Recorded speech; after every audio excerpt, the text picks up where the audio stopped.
শীতকালে পা ফাটার সমস্যায় ভোগেন অনেকেই। প্রতি বছর শীত আসার আগে থেকেই আতঙ্কে ভুগতে থাকেন তারা।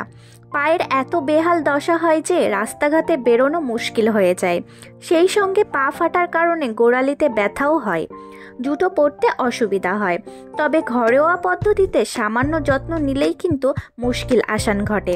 খরচও বেশি নয়, খালি প্রয়োজন একটু ধৈর্য আর নিয়ম করে এই টিপসটি ফলো করা। Hey guys, welcome back to my channel. আজকে আমি তোমাদের সাথে এমন একটি রেমেডি শেয়ার করব যেটা ব্যবহারের ফলে মাত্র এক রাতের ভেতরেই তোমাদের পা ফাটা দূর হবে এবং পাকে করে তুলবে মসৃণ, এবং পায়ের গোড়ালির ব্যথাও কিন্তু দূর হবে।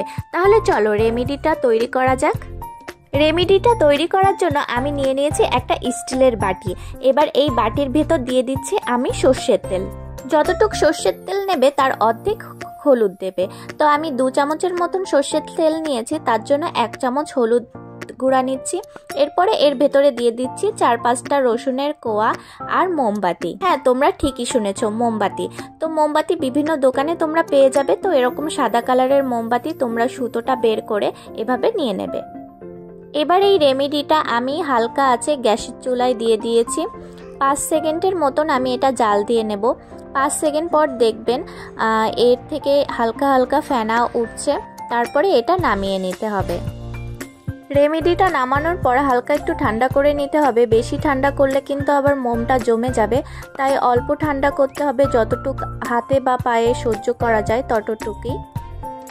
এরপর প্রতিদিন রাতে পা ভালো করে ধুয়ে এই রেমেডিটা পায়ে অ্যাপ্লাই করতে হবে। মাত্র 7 দিন অ্যাপ্লাই করার পরেই কিন্তু তোমরা ভালো একটা রেজাল্ট পাবে।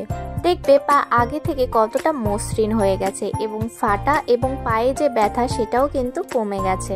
সো গাইস, কেমন লাগলো আজকের ভিডিওটা অবশ্যই কিন্তু কমেন্টের মাধ্যমে জানাবে। আর যদি ভালো লেগে থাকে তাহলে লাইক আর শেয়ার করে দিও। আর যারা এখনো পর্যন্ত আমার ইউটিউব চ্যানেল বা ফেসবুক পেজে ফলো বা সাবস্ক্রাইব করনি তারা অবশ্যই ফলো বা সাবস্ক্রাইব করে নিও।